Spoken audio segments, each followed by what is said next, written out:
Why a disc replacement? A disc replacement is only used for patients who are experiencing degenerative disc disease or disc herniation. It is not used for patients with arthritis or spinal deformities of the vertebrae. The patient needs to have good bone density. Typically, a disc replacement is not used in patients that need more than 1 or 2 discs replaced.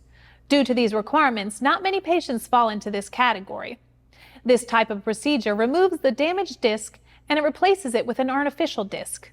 The benefits of a disc replacement are: maintains motion of the spine, restores disc height, slows degeneration of disc above and below surgical area, quicker recovery, and it eliminates the cause of pain.